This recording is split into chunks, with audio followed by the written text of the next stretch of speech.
We are the nerds. We are the nerds of the apocalypse.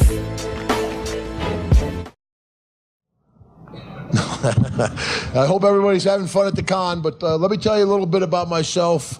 Most folks know me as Hacksaw Jim Duggan, but I've been wrestling now for almost 38 years. I started off as Big Jim Duggan with short hair and clean shaven, and I wore a long gold bathrobe to the ring, which I thought was pretty clever. And I broke in Dallas, Texas with Fritz von Erich. But then I went up to the WWF with Vince McMahon Sr. and Arnold Skaaland. And they called me in one day and they said, "Kid, you might have a future, but come up with something better than Big Jim and get rid of that gold bathrobe, So I tried something different. I wore a mask for a while and I wrestled as the Convict. And I put little C's on my mask for the Convict, and the fans are like, "Why'd you put those ears on your mask?" I said, "They're not ears, they're C's for the Convict." So needless to say, that didn't work. Then I wore a fur with chains on it, and I was Wild Man Duggan, and that didn't work. So I evolved into Hacksaw. So out of 37 years, probably 33 of them I've been Hacksaw. And it's been a good business for me. So many folks hear all the negative stuff about professional wrestling. One of my best friends in the business, Jake the Snake Roberts. He would have been the best man at my wedding, but my dad was my best man, so Jake was my head usher, and we were very close. And of course, everybody knows Jake's problems, and he went through a heavy drug problem, but he cleaned out. And a lot of stories are like that, but my story in wrestling has been great. I've been with my wife for over 30 years. I've never had to go to rehab for booze or drugs. No felony arrest. Couple misdemeanors, but that was the 80s, It was the 80s. It was the 80s. But and it's been a great business. And some of the big misconceptions about wrestling people have. I think probably one of the biggest misconceptions is people go, "Well, you guys are all good friends, aren't you?" I said, "Yeah, we all compete for the same money. We're real good friends." A lot of folks don't realize how competitive wrestling is. They're like, "Oh, wrestling, I don't know." But I tell the young guys that want to come into wrestling, I tell them, remember, there's 1,500 NFL football players playing this year. There's 600 NBA basketball players. There's 100 WWE wrestlers. It's a television show. It's more competitive than sports, but people don't see it that way. Yeah. And it's just not kids from America. You got guys from Japan, Australia, Europe. Everybody wants to be a wrestler. So I do a lot of charity golf tournaments, even though I'm a horrible golfer. I got a 2x4 in my bag. But I do the charity stuff. Yeah, and I always joke with the NFL guys. I'm like, world champions? Where in the world have you guys gone? Wrestling, we go all over the world. Actually, I have my tagline is I wrestled in every state in the Union, every province in Canada, in 30 different countries. It's amazing the appeal of wrestling around the world. My last year with WWE, we went all down through South America, Santiago, Chile, Lima, Peru, Panama City, and El Salvador. And I said, "You know what ringside seats cost in Lima, Peru? 2 chickens and a goat." It was expensive. Wrestling joke. Anybody have any questions offhand real quick? Yes, sir. No, my background is I'm from a small town in upstate New York, a town called Glens Falls, north of Albany, up close to, pardon? Yeah, Saratoga, the Blue Streaks right there, the racetrack, Saratoga. I'm a Glens Falls boy. And, that's another thing. Everybody hears the horrible times guys had growing up. I joke, I said, I grew up in Mayberry. I grew up in a great little town. My dad was chief of police, so everywhere else I go, I'm Hacksaw Duggan. In Glens Falls, I'm Chief Duggan's kid. That's Duggan's kid, lives down on Keenan Street, but it's been a good business for me. But I had a nice high school career.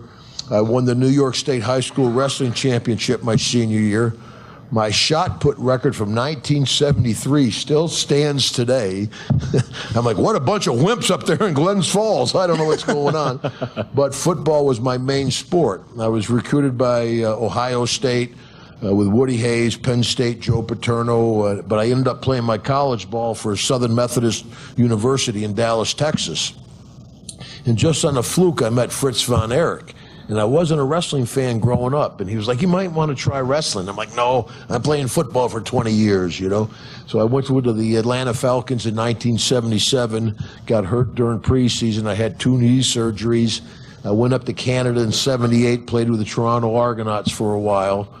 Realized I had no long-term future in wrestling and gave Fritz von Erich a call and started wrestling as Big Jim Duggan with the gold bathrobe.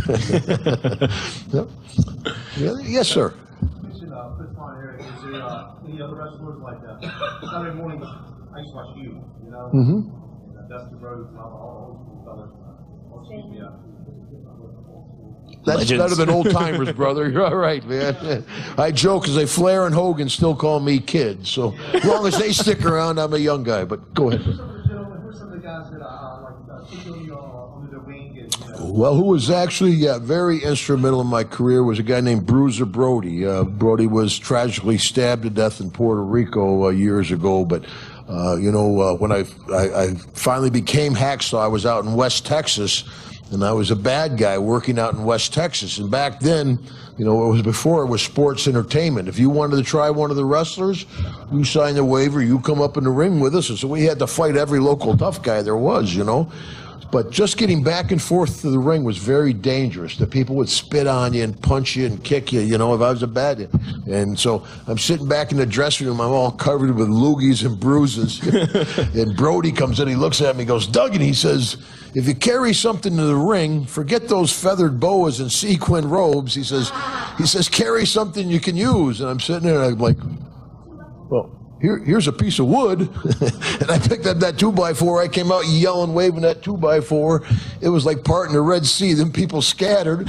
I got to the ring. I'm like, this is great. And I've been carrying it ever since. And of course, I was telling you, I travel with Jake all the time. And he has to bring Damien, the 100-pound python, wherever he goes. So I'd always walk into the arena. I said, can somebody find me a 2x4 and get him a 10-foot python? Young man with a face paint. My favorite match I've ever been into. I tell you, I've been wrestling for many years. I've had a lot of great matches. I think what a lot of folks remember is winning the Royal Rumble, which the 30-year anniversary is coming up. 30 years. But, for me, I grew up in upstate New York, so as a kid, my dad, God bless him, would bring us down to Madison Square Garden to see the circus, So as an adult, to drive up in front of Madison Square Garden, see Hacksaw Jim Duggan versus Andre the Giant. It was a double whammy. So, wrestling Andre at the Garden was probably the biggest thrill in my career. And, of course, Andre could be an irritable giant sometimes, I'd get on the plane, I'd be sitting next to a businessman, he'd go, hey, I had a rough day at the office. I'd be, brother, let me tell you. I just got done with a giant, and he still had villagers in his teeth from the night before, But Andre could also be very playful at times, too, guys with long hair. He used to punch you, knock you down, boom, and your hair would lay on the mat, and he'd step on either side of your head and step on your hair, and then he'd grab your arms and pick you up. So it's a real unique way to have your hair pulled, and Jake Roberts used to come back to the dressing room and be going, I hate when he does that. I hate when he Got any other questions? This little guy? Go ahead. You got that, brother? What was the question? How many weights? How much do you bench? Well, yes. Well, back in the day, we were all, steroids were rampant in our business, drugs in general. A lot of people always could try to compare us to a sporting team, to a football team. Back in the WWF, you were more like a rock and roll band. And that's why so many guys got caught up in the lifestyle. There was women, there was drugs, there was booze. You're in Paris one night, London the next night, New York City, you're Learjet. A lot of guys got caught up in that lifestyle. And back in the 80s, nobody realized how bad steroids were for you. So a lot of guys were on the gas. I took a little myself. I didn't realize, I wasn't like on a cycle or anything like that, like a lot of the guys. But I did take steroids. So at my biggest, I was 312 pounds. I'm about 260 now. I benched 505. I was a powerful guy. But also, I'm a cancer survivor also. And I think, thank you. Thank you. Yeah, I think that had something to do with it. You know, I was passing blood, and my wife says, you know, Jim, you need to go to the doctor. And I'm like, no, I just took a bad bump in the ring. You know, I was afraid to go to the doctor. And she's not, go to the doctor. So I went, and I knew the doctor. You know, I'm kind of joking around with him, flirting with the nurse and everything. And As one does. yes, but he comes back in, he goes, Jim, it's cancer. Devastating. My two little girls were young. I spent the week before my surgery in their rooms crying and praying. I was terrified. I wasn't worried about anything but surviving. All your financial problems, work problems, nothing else matters once a health issue like that came in. And my main prayer was just to survive it. But with the grace of God and early detection, I had kidney cancer. They removed my kidney and saved my life. So I do a lot of work with the American Cancer Society, just telling folks if there's something wrong, you know, get it checked out because they can save your life nowadays. I was actually watching an old video with you versus Goldberg back in 2000 where Larry Biscoe just kept going on. Goldberg, he has one kidney. Leave him alone. Yeah. But, yep. I remember that episode, that show, when you talked about that in the ring. Well, You come out and address the fans that way. well, Terry Taylor, folks you know, Terry was the Red Rooster, God bless him, but Terry was a good friend of mine, and of course, once I realized I was diagnosed, I just disappeared. I went home, I didn't talk to nobody, I didn't share it with nobody but my family, and Terry kept calling, he said, Jim, you should share this with the fans, and finally he talked me into doing it on television, and all I could think of is Lou Gehrig out in Yankee Field, you know, saying he's the luckiest in the world, and I'm out there in the ring, and I don't know if I'm living or dying. It was a moving moment. It really was in my life, but it worked out great because the outpouring of support I got from folks, and that was long before the internet and all that, just the cards and letters, and it's humbling. Yep. Yes, sir, buddy. My favorite modern day wrestler, there's a couple I like. I like Dolph Ziggler a little bit. Because Dolph, you know, because WWF was my heyday, but I also wrestled in WWE. So I joke, I said in WWF, I wrestled DiBiase, Dusty, and Orton. In WWE, I wrestled Dusty's kid, DiBiase's kid, and Orton's kid. I said, first I beat up the old man, then I beat up the kid. But I used to wrestle, it was me and Super Crazy and me and Eugene. We would wrestle against Ziggler and the Spirit Squad. So I like Dolph. And I also like Bray Wyatt. I think that character, Bray Wyatt, I could see Bray versus Junkyard Dog. You know, that kind of character would work. I think the kids nowadays are probably better athletes and probably much more professional. Like I said, we were a rock and roll band. You come in, guys would be sleeping on the floor before the show and everything. But I think our generation was more genuine. I think when you know the characters, the Macho Man, Junkyard Dog, Jake the Snake. You know, people say, where did they come up with their characters? I said that's just an extension of their personality. The best characters are, you know, Hacksaw. He's in here with me, you know, and Jake's in there with the Slippery. So the best characters are just an extension of your own personality. I just talked about the characters. You talked about being a heel wrestler, which I can't really imagine you being a heel. You're one of the most beloved stars. Thank you. About 4 when you were a heel. The idea wasn't to give you the American flag and start the ho and all that. Well, the whole, that just kind of evolved. I was out there yelling at the people, and of course, Rick, God bless him. I know Rick's having his health issues now. We're all pulling for him. But Rick, you know, he always, woo, woo. And I'm like, Rick, are your trunks too tight or what? Woo. It's more like a ho. But no, I was working in Mid-South. It was me, Ted DiBiase, and Matt Bourne. We were the Rat Pack. We were heels. And get off subject a little bit, we did a gimmick there where I dressed in a complete gorilla outfit one time. And I had a whole bunch of balloons. And the fans, they brought me right into the TV studio. They're like, Gorilla, do you want to go to the show? And I'm like, ooh, ooh, ooh, ooh. So they bring me in, and of course, I'm a bad guy with DiBiase. So the whole show, I'm cheering on everybody. And finally, it's Dog versus DiBiase. And of course, Dog takes a bump out of the ring, Junkyard Dog. I go over, I brush him off. He turns around, boom, I hit him in the back of the head, run his head into the post. I pull off my mask. They're like, it's Duggan, it's cockeyed Duggan, you know, because my eyes crossed all the time. And I didn't get mad about that. I said, it's Duggan, it's not Duggan.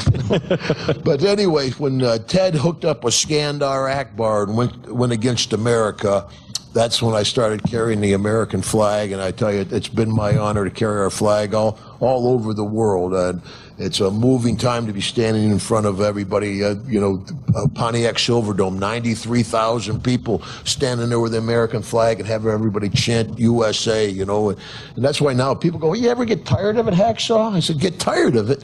You come through the curtain, everybody's yelling, you're out in front chanting USA. I mean, it's my life's blood. I love it. Yes, sir.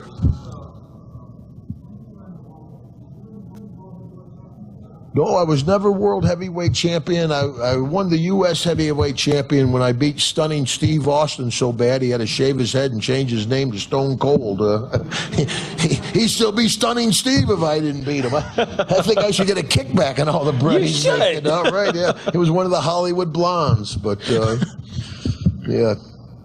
Yes, sir. In the Southeast, I remember as kids, it was pretty big. After Saturday morning, after you go outside, it's a bit like sticking phones. But I guess is it as prolific up north? I mean, do kids up north, they put their little brothers in hip hop? Sure. Oh yeah, and worldwide. I mean, like I said, it's amazing the appeal of wrestling. It's two guys rolling around in trunks, pretty much basically, but worldwide. I mean, and actually, the WWE holds the record for most arenas in the world, because it's just a ring. If it's a basketball game, it takes up so much of the floor. If it's a hockey game, if it's wrestling, it's just a postage stamp ring, and everything else is seats. So, like we wrestled in Wembley Stadium, Royal Albert Hall over in London, big fancy damn place. We got wrestling there, baby, And a lot of folks are closet wrestling fans. I get, I'm not a wrestling fan, but aren't you, Hacksaw Duggan? Any other questions? Yes, sir.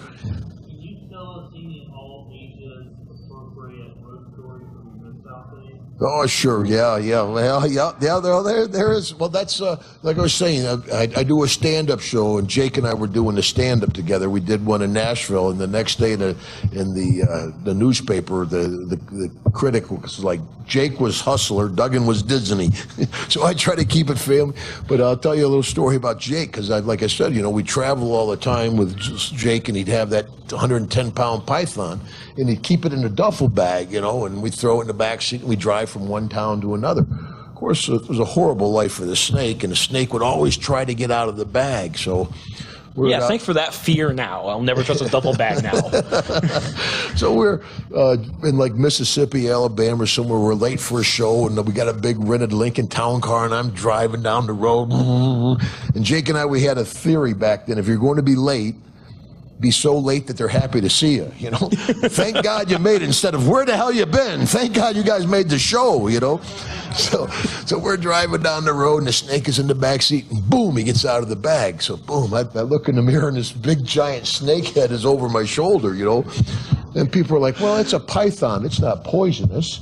I said, no, but it's got a mouth like that, and it'll definitely bite your butt, So I'm like, so I slam on the brakes, and I go slide into like a Stuckey's Cracker Barrel type restaurant. The stones go flying everywhere. All the kids are out playing, and the folks are in the rocking chair. We jump out of the car, pull open the back door. We're fighting with a snake. We stuff it back in the bag and drive off. So to this day, these people are going, you're not going to believe it. These two guys had a giant snake in the back of their car, But this was another day on the road for wrestling, man. And that's the deal. The guys that had, like, Jake had the snake, Coco Beware had the bird, the Bulldogs, and Ricky the Dragon had a iguana for a while. And, Bobby Heenan, when I was the king of wrestling, I had the cape, the crown, the flag, the board, the thumb, the tongue, the hole, and the crossed eyes, And they're like, be a little more serious in the ring, Duggan. And Bobby Heenan would go, Vince, Duggan needs an eagle. You should get Duggan an eagle. I'm like, Bobby, shut up. He'll do it as a rib, I'm telling rib stories. Speaking of another good story, at Brett told this story, Bret Hart at Owen's funeral. Owen was a known ribber and a good friend of mine. And we were at a hotel, and I called down to the front desk, and I said, excuse me. I said, is there a gymnasium close by? The guy goes, you one of those wrestlers? I said, yes, sir. He says, you got a phone book in your room? I said, yeah. He goes, why don't you look it up? I'm like, well, hey, you know, I spent some money in this hotel. I'd like a little common courtesy. He goes, I don't care. If you got a problem with me, come down here. So back in the day, oh, okay, buddy. I'll be right down there. So I hang the phone up. I'm getting dressed. The phone rings. It's the guy from the front desk. He goes, sir, I'm sorry. He goes, that was another one of those wrestlers down there. I said, well, you find out who it was. So the guy looks at Owen and goes, what's your name? Owen goes, Jim Powers. The guy goes, Jim Powers. That night I got Powers. Powers, I don't like the rib. I don't like the bay rib. You know? Oops. Here, all the way in the back.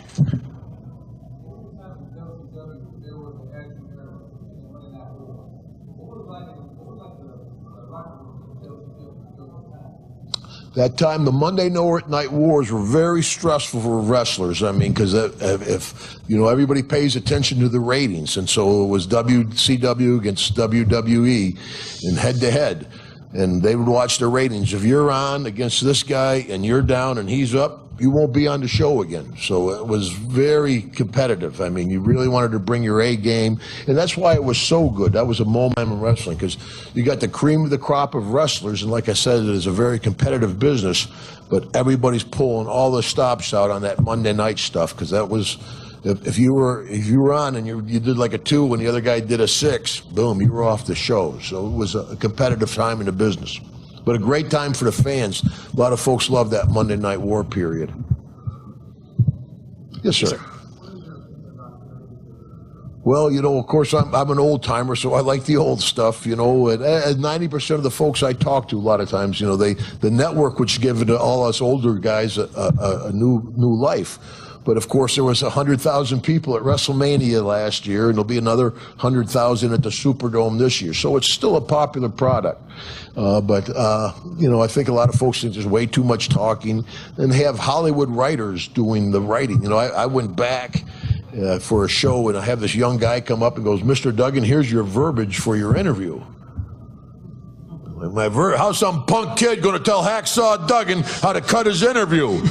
And they're like, well, this is what we want you to say. And I'm like, well, send me my check, you know. But I tell you, I have a whole new respect for actors. That's very hard to do, to deliver a line and act natural. Then you say something, I say something, you say something. So I was so robotic. I'll be like, I'll see you in the ring. I mean, I couldn't deliver a line at all. So I just like when they say give you a high spot and go out and roll with it. So, but I do have a lot of respect for the kids, and but I think the golden age was the WWF. You can still name 10 guys, you know, Hogan, Macho, Warrior, Jake, DiBiase, Bret Hart, the Bulldogs. I mean, those guys are memory. You know.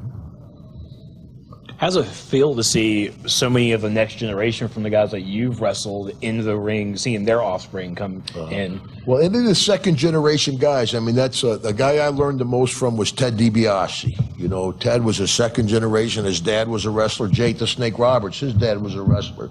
Kurt Hennig, his dad was a wrestler. You know, I started wrestling at 25, you know, big gym with a gold bathrobe. And they're like, kid, this guy's going to beat you in 6 minutes. And I'm like, well, I can beat him. I know I can beat him. And of course, the guy I'm wrestling is going, oh, Jesus. You know? Any questions from the young guy?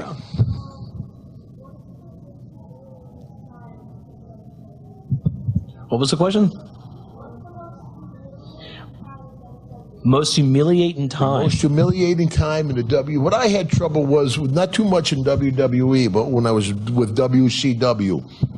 And it was great in the beginning, but then Vince Russo came in, and you know, I getting along with Vince Russo. And of course, if the head booker makes himself the champion, you know, God knows the guy's got an ego. But anyway, he was trying to push me out of my contract towards the end. And, you know, they made me the janitor of the WCW. And they're like, you got to wear a janitor suit, Doug. And I'm like, well, that's what janitors do. No big deal, you know. In the first vignette we did, I was supposed to clean Vince Russo's toilet with a toothbrush. Thanks, brother. But before I did, I poured a Diet Coke in it so it looked nasty as could be. And instead of doing this, I'm like, I'm cleaning the toilet. Oh, in the water. It made that work. So they fly me back up to Atlanta, big meeting, and they're like, Duggan, we're going to turn you against America. And I'm like, oh no, where are we going with this? Iraq, Iran, what are they going to do? And they're like, you're going to be part of Team Canada. And I'm like, well, not a whole lot of heat with Canada, but what the devil, right? And so anyway, I was on the road and they had me cut my hair and shave my beard and dress in a suit. So I went to the show that night. Guys I've known for 20 years didn't have a clue who I was. I'm sitting there, who the hell is this guy in here, Then I flew home. My wife meets me at the airport. She goes, this is great. You look totally different. Yeah, thank you. Yep.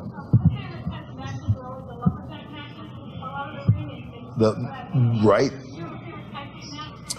Well, I don't know if anybody has a network, but I think my favorite match was inside a steel cage, coal miner's glove on top of a 10-foot steel pole, loser leave town, dressed in tuxedos.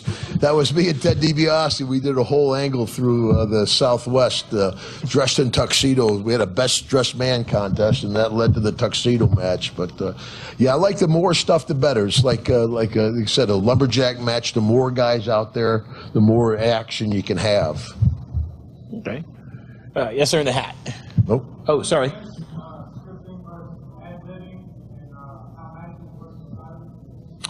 Yeah, well, nowadays they call everything. Every spot they're going to do, they call it. And not only do you call it with the other guy you're wrestling with, but you'll call it with the producer of the show. So when he knows 1, 2, 3, this is going to happen, they're going to cut to that camera.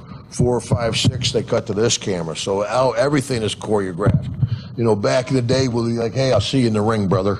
And if you dance with somebody enough, you just, you knew what each other was doing. And of course, that's people say, Hacksaw, I saw you throw a punch. You missed a guy by that much. I said, yeah, but you see, when I hit him by that much, it goes both ways, And a lot of times that happens. In our business, it's called a potato. And if you get a potato, you give a receipt. But that's why it's always better to work with someone because it's not malicious. Back in Mid-South, we were getting juice every night. And remember, everybody goes, says, is that a blood capsule? You guys use a blood capsule, don't you? Like, I wish it was a blood capsule. It's a razor blade, brother. And we'd take a razor blade and we cut our heads open, man, just to get the blood, to get the fans going. So Teddy and I, our heads are just like Hamburg. We've been getting juice every night. And of course, you have a Band-Aid. Your friend come on the airplane and goes, that's still sore? Ah! We'll start bleeding again. Everybody on the plane be like this. But it's like, anyway, it's okay. Yeah, we're doing a show in, I remember exactly, Lafayette, Louisiana. It was like a Sunday afternoon. There was nobody there. Big Cat, Ernie Ladd's our booker. And we go in, Teddy and I go in. We're like, Cat, I said, our heads are Hamburg. How about no juice tonight? He goes, okay, let our heads heal up. He goes, no juice tonight. Well, Ted and I, we got the standard spot. 1, 2, 1, 2, 1, 2, duck, ass bump. 1, 2, 1, 2, boom, I hit Teddy in the nose. It's like I cut his throat. Blood just goes pouring out everywhere. He looks at me, he's like, sorry, Ted. But Ted knew it wasn't malicious, where there's some other guys, Mad Dog Buzz Sawyer, me and Mad Dog didn't get along. Matt Bourne and I didn't get along. Something like that happened that would escalate. But usually guys are professional enough where if there is, like you don't get along with everybody you work with. I do not. Yeah, neither do I. And so, but usually if you have problems, you take care of it backstage. Exactly. Right over here.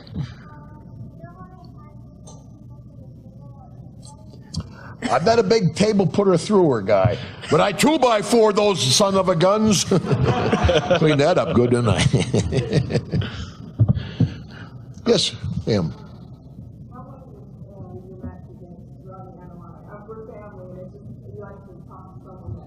Yoko? Me and Yoko got along great, man. And of course, if there's a giant in our business, from Andre to Yokozuna to the Big Show, they're like, Duggan, get your 2x4. I have to wrestle Duggan, get your 2x4. But me and Yoko, we got along great. And of course, Mr. Fuji was his manager back then, and we'd have the flag match. And I think that was a big deal for me. I was the only guy ever knocked Yoko off his feet. And he did that favor for me, and he was great. I'd hit the ropes and I hit him, and we'd say like a weeble wobble, but he won't fall down. He'd go, all the way down and come back up, all the way down and come back. Finally, he went down, the whole place went nuts. So I enjoyed working with Big Yoko. Good man. Yeah, so you're still in pretty good shape. What do you do to work out now? Well, not too much, brother. I cardio. I broke up. But I joke. I'm last of the old timers with all my original body parts.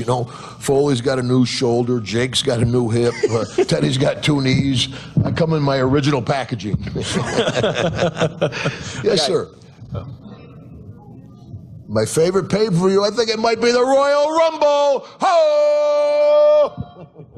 30 years coming up. My God. Question all the way in the back. What was that? Who would you be your opponent? My dream opponent. Dream Well, I wrestled The Rock's grandfather, Peter Maivia. Yeah. I wrestled Rocky Johnson, The Rock's father. And I may get The Rock at WrestleMania. Ho! No chance at all. I don't know. Twitter's pretty popular But these he'd be a days. dream opponent, though. Of course, He's going to take out the whole And generation. he's a class guy, The Rock. Of course, I knew his grandfather and his dad. I'll tell you a quick Rock story. We were in Miami at WrestleMania. My family's backstage, and they were running The Rock from one place to another. Come on, Rock. And Rock's like, no, I want to go say hello to Duggan's family. He goes, no. He goes, no. I'm going to go over and really was, my daughter's like, it's The Rock. That's the deal. People are like, oh, Hacksaw, it's great to see you. There's Hulk Hogan. Get out of the way, Duggan. Yes, sir. I was wondering how close you were to Sergeant Slaughter and how when he made his big turn and went against America and all. Yeah. What was that like Well, for you being, big patriot and all, I guess? Yeah, that was, Sarge and I, because our gimmicks are close, so it's a competitive deal. I mean, he does the USA gimmick. Kurt Angle's out there doing the USA gimmick. I mean, they try to put the USA on Lex Luger. So, it's a competitive deal. So Sarge and I respected each other. We get along, but we're not real close. I don't know if anybody has a network that's happened to see Legend House. Speaking of good friends, I got to tell a story about Roddy Piper. Right? Anyway, we did Legend House. It was a 5-week reality show out in Palm Springs, California. And on my way out there, like, well, you have to have a roommate. I'm like, well, I haven't had a roommate since college. What are you talking about? A roommate? I said, I get along with Jimmy Hart a little bit. I know Hillbilly Jim. And they're like, and you're rooming with Piper. So I didn't really know Pipe. So the first 2 days is like, yeah, how you doing, brother? We're just kind of eyeballing each other. But then the fans called it the bromance, the way the relationship grew. We became best friends. Our families became friends. And the best deal about living with Piper is you can get away with anything and blame it on Piper. Everybody believe it, One night, the first week, they didn't put it on the air. I don't know why, but I was waiting. Everybody goes to sleep, and I thought I'd be a big whodunit. I went out and I was going to throw all the pool furniture in the pool, so the next morning. So I'm out there and I'm putting the pool furniture in the pool. All of a sudden I see a flashlight. Here comes the night watchman around the corner. So I'm hiding behind a palm tree, I sleep naked, I'm pretty sure the security guy saw me. He just didn't say nothing. He was like, no. So anyway, I finally get all the pool furniture in the pool. Next morning I get up, I go in the kitchen, Pat Patterson and Gene Okerlund in there. And Pat's, of course, the office guy. He's like, Vince is really ticked off. Somebody threw all the pool furniture in the pool and he's going to pull the plug on the whole project. I'm like, well, Piper, he wasn't in his bed last night. Oh, that Piper. Got a question right here. What's the weirdest place you ever had to go?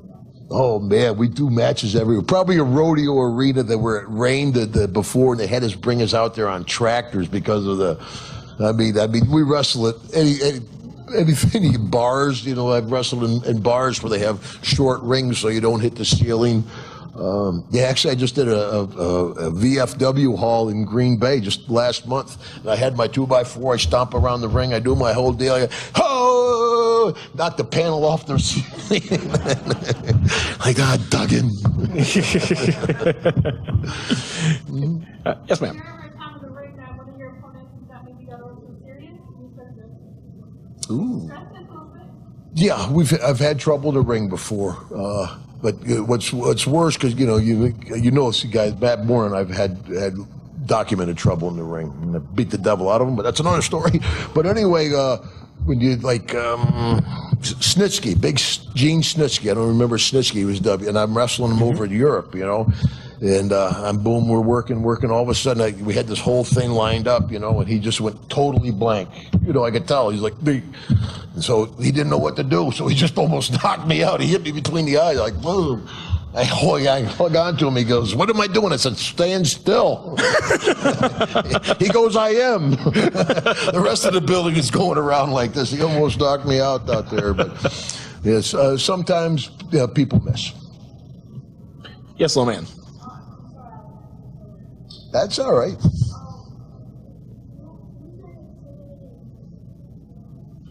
And who is the most intimidating person for you?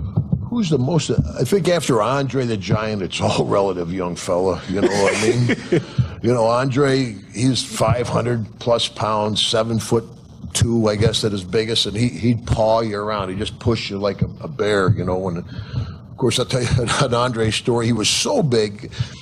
It was a hard life for the guy. He was a lonely man, I mean, he, no matter where he went, it was young Andre, and he couldn't fit into, showers. He'd sit on a toilet. Sometimes the toilet would break. I mean, it was a tough life for the guy. So Andre, but he would never wash his gear. So he had a really unique aroma, He'd be sitting there playing cards. You'd be going, "Andre, hello, boss, hello." And he wore that singlet with a one strap, across the shoulder. And I did an angle where I knocked him out, and so we wrestled 54 nights straight. I wrestled him every night, 54 nights. And we had the standard spot, He'd say, "Duggan, step closer." I'd take a couple baby steps. He'd be like, "Closer." And he'd grab me by the hair and he'd pull me. He'd take the strap off, he'd wrap it around my throat, and he'd choke me with it. And this was a standard spot. We did it every night. Well, this one night we're out west and he's a little more inebriated than usual. He's like, "Closer." I'm like, "Oh, no. Closer, Duggan." He grabs me by the hair, he pulls me in, he takes the strap off and goes to wrap it around my throat. But instead of going around my throat, it goes like this. So now he starts choking me with it, and he's squeezing all the giant juice out of his gear, And I'm 300 pounds. I'm fighting as hard as I can fight. And Andre's going, "Ho, ho, ho, ho." So that might be the most intimidating time in the ring, buddy. Got a question, gentleman in the hat?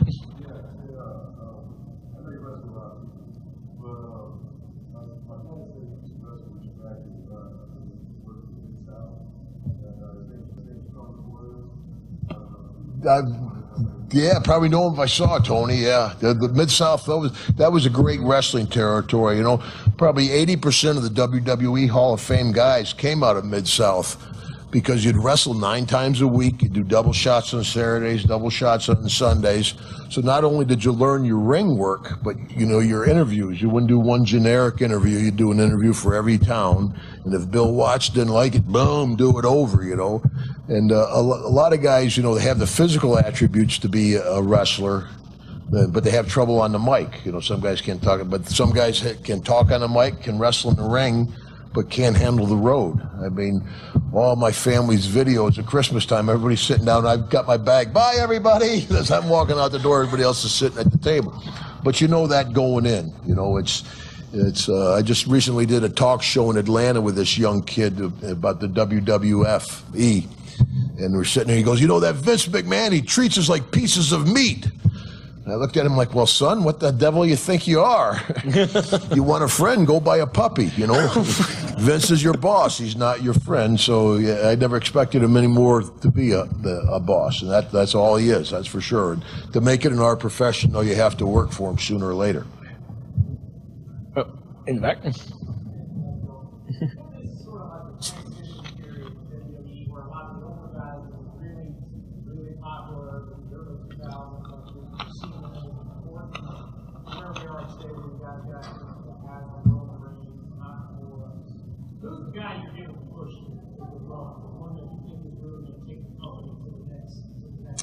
Well, your marquee guy, you get that is like a John Cena, it's like a Hulk Hogan, it's like a Ric Flair. You get your world champion, you won. A good-looking guy, good on muscles. He's got that certain look. So they're trying to push Roman so hard that the people just aren't buying it. I mean, you can't go against the crowd if the crowd's not there. I'd like to see him let Ziggler go and bring him back in a couple of years. Like Jinder Mahal. Jindal Yeah, that just blew up from nowhere for me. Well, the kid, he's been on the indie shows. He's been working hard. There's a guy that's paid his dues and really worked hard to come up. But I could see Ziggler. You know, he's a handsome guy, a good body, good talker. He'd be the kind of guy to Agreed. The marquee. Tough job being that marquee wrestler. That's 365 days a year. I'm sure Cena's probably doing something today. Now I have to ask, how do you feel the most important about the indie circuits? Oh, I love the indies. I don't know if you folks have never been to an indie show. It's one of the smaller shows. Every area has them. I know Columbia has a couple, I believe. Mm-hmm. And there's the guys that have regular jobs, most of them work during the week, but they love wrestling. They're hoping to get a break. And they put on the indie shows, and they do high school gyms and National Guard armories, and once in a while they bring in one or two name guys to fill out the card. But you get closer to the ring, you get to meet the wrestlers, and some of those, and you try to figure out who's the star of the future. That's where like Kevin Owens came out of the indie scene. Yep. Daniel Bryan. That's why I tell folks, to the young guys, to chase your dreams, because you know, when I first met Daniel Bryan, I'm like, there's no way in the world this guy's going to make it.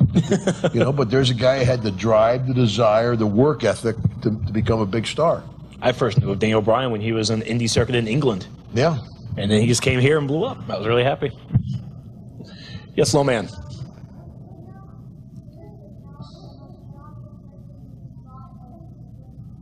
The most challenging person you've ever fought?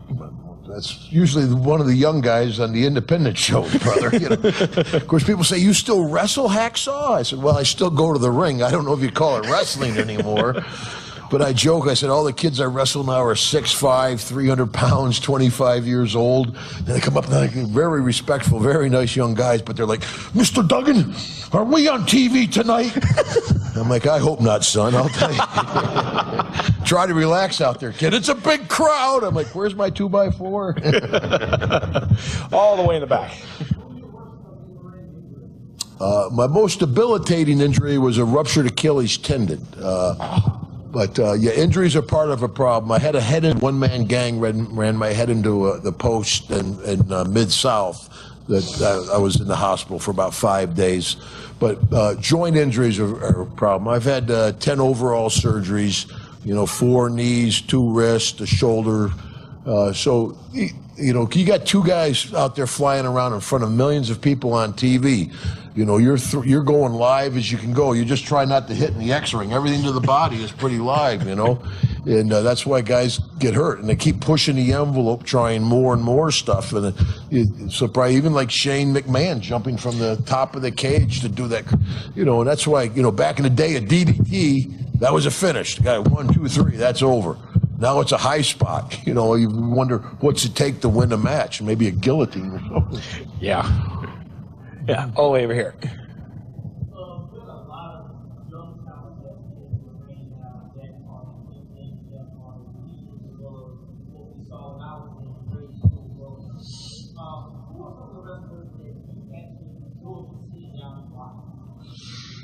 I like Cena.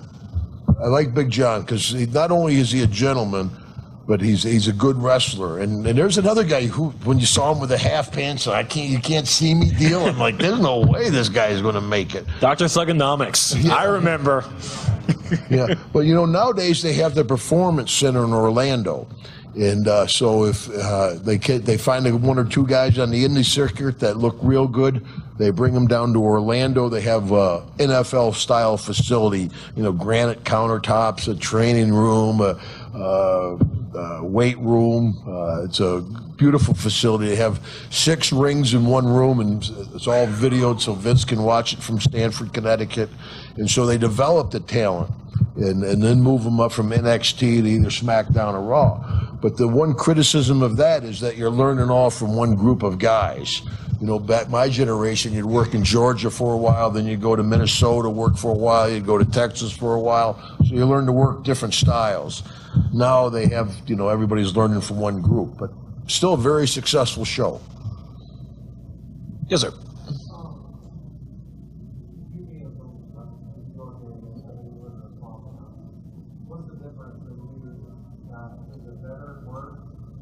But small towns, or what do you mean? Actually, I live over in Lugoff, South Carolina. Still man. small. I live right down by Camden. Yeah. No, I love it. We live out in the country now, so we got dogs and cats, ducks and chickens.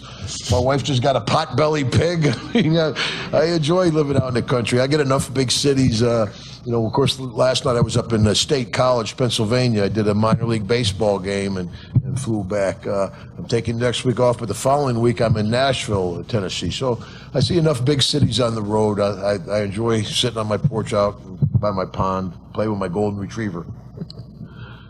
Yes, young guy.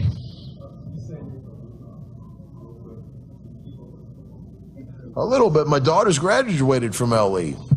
But you think they would come up with a better mascot? The Demons. I mean, no, I was on the road last. That's the thing. On weekends, I missed, even when my daughters were playing sports, I'd miss a lot of games. Of course, I didn't have my first kid till I was 40, right? So when I would go to their games, they're like, "Oh, was your granddaughter playing?" I'm like, "No." Hey, brother. All the way in the back.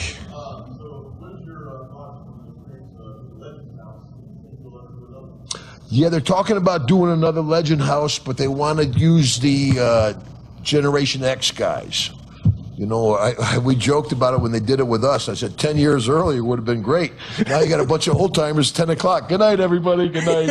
They're going to bed, But it was funny because, like I said, me and Piper became best friends, but me and Tony Atlas actually almost had a fist fight. I mean, of course, at 60 plus, a fist fight be like this. But Tony and I really got on each other's nerves. And I saw Tony at WrestleMania in April, and we get along. We just can't live together. But yeah, that was a unique time. Get to know everybody really well.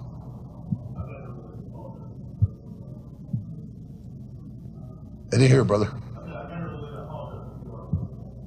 Still did you? Oh no, we talked a little bit about the Legends House. We didn't go into full detail. Oh yeah, that's a.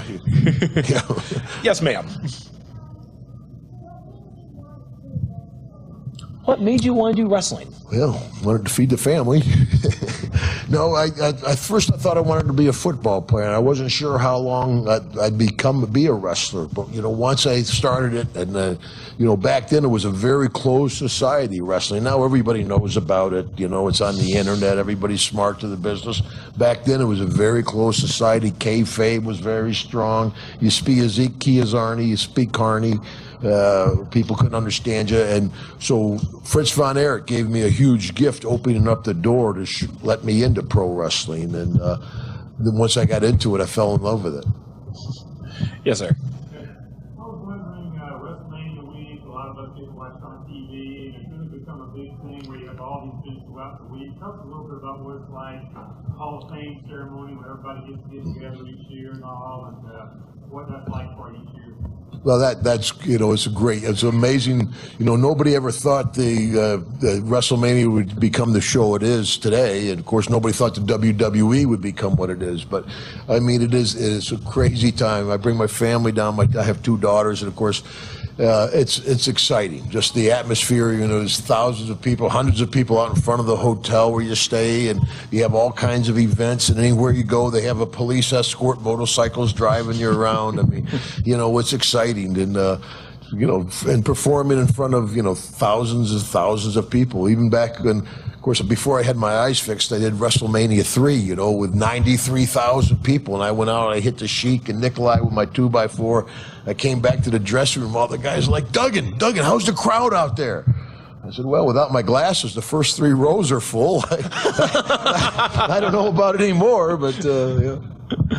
Follow up on that. How much does the story change each year when all the guys get together and talk about Every show is a sellout, man. Yeah, it was a giant house. I mean, but I just posted a great picture. It was like Ted, myself, Bruno Sammartino, Bob Backlund, Stan Hansen. We're all sitting backstage. And like I said, it's a very small group, so we all know each other, and even though you might not see a guy for months, you pick right up where you left off. So yeah, it's a close-knit group. All the way back here. Oh, that was you. Yeah. I enjoy being a babyface. I enjoyed it. you know, being a heel, that's more my personality. You know, I have fun with people and stuff, you know, and being a heel. You know, DiBiase was great. Remember, the kid came out, he goes, I'll give you $100 if you can dribble the ball 10 times. Because, on television, 7, 8, 9, DiBiase kicks the ball out, you know. I mean, he was just the heel. The kid come up with an autograph book, he'd tear it up. I mean, that wasn't me. But in the business, it's easier to be a heel when you break in. And so that's how I started. But yeah, once I made the move to a baby face, imagine that, a baby face, right? But that's the terminology, heel and baby face is good, bad guy. But yeah, probably 95% of my career, I've been a good guy. Except in Quebec. They hate me in Quebec, Canada. You know, the American flag. Of course, they hate the other Canadians from Quebec, too. Yeah, Quebec is a whole different thing. Yes, sir. You spoke a little bit about the Indians earlier. And I know that there's a lot of really good talent on the scene now, especially in the Carolinas and Georgia. Right. That have a chance to, and they've been appearing on NXT. When you're doing shows with them, do any of those guys ever come to you and ask for advice? And what do you kind of tell them, and do they listen? Well, yeah, a lot of kids ask for advice, ask, you know, to watch their matches. Of course, my style is not what they're looking for anymore. People say, Hacksaw, what's your favorite move? I said, I kick and punch. I'm a brawler. I'm not a wrestler. What the hell, my favorite move, you know? Where now it's a different show and they want different stuff. So I tell them, like, you know, the Daniel Bryan story, hey, you know, do what you can and chase your dreams because you can get a break. But there is so much talent out there. That's why we were talking earlier, you know, the 1,500 ball players, the 600 basketball players, the 100 wrestlers. There's probably, you know, 1,000 guys could fit with that 100 spot, but just to be lucky enough to be in the right place with the right gimmick to get one of those spots. And that's why the business is so competitive. And that's why I always tell kids, chase your dream, but make sure you have something to fall back on because you got a better odds of playing in the NBA than you do being a WWE wrestler. Now, I have to ask, with you being based here in Lugolf, when are we going to start seeing a Jim Duggan School of Wrestling? Not a chance in the world, though. I'm not a coach. I do a lot of stuff like this. Like I said, I was just up. I did a baseball game last night. Coming up in 2 weeks, I'm doing a deal for Folds of Honor. I do a lot with the militaries for the flags that they fold and give to the military families. Doing that up in Nashville with Lee Brice, the country singer. So I've still traveled quite a bit. And so I usually just drive up to Charlotte, right through Ridgeway and up 77. So I know the road well. But just recently I was down in San Antonio, Texas at Fort Sam Houston with the Wounded Warriors.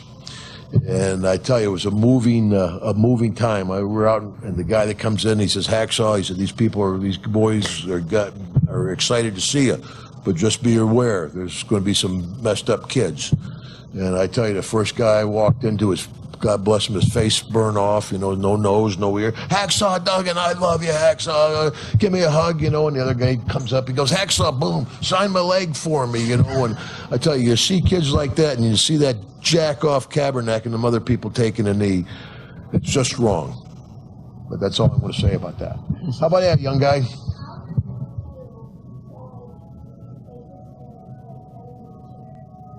Oh, it's very exciting. That's my sister. She goes, you work so much, you're on the road. I'm like, it's not like I'm working in a salt mine. You know, folks are always pretty glad to see you. They're nice, and it's humbling. I tell you, you know, sometimes I'll be doing an autograph, and you see this big tough guy in the back of the line. He's looking at you, you know. I'm signing the autographs. He keeps coming up, getting closer and closer. And finally grabs my hand, gives me the squeeze. He's looking me in the eye. He's like, Hacksaw, me and my dad used to watch you. I mean, it's a humbling situation. It really is. My heyday was so long ago to be remembered. You know, it's great. Oh! So we got time for one more question. You got one? Pardon? Yeah. They got him over there. I think. Yeah, autographs. He has a table. Can I have one more question besides that, brother? Yeah, we're going to do one more. Yeah, the autograph table is over here in the exhibitor hall, just right beside the video game table. So who has that last great question? Yes, sir, in Captain America. So when y'all were like going to that conflict, what was that like? What was Mean Gene was fun. You know, he was a quick-witted guy. You know, and of course, I played my college football for SMU. I don't know if you know the death penalty at Southern Methodist, and so we were doing an interview, and Mean Gene goes, "We're going to talk to Hacksaw Duggan, who took a cut and pay to leave SMU and go to the Atlanta Falcons." Gene, you know. And of course, I'd have my 2x4. We do the old Three Stooges spot. I'm like, "What's that over there?" And he ducked the board. I mean, Gene was a professional. Of course, what a voice he had. But yeah, I love Mean Gene. Well, folks, thank you very much, guys. How about a hoe on the way out? Give us a hoe! Thank you, folks. Thanks, brother. No problem, sir. Thank you.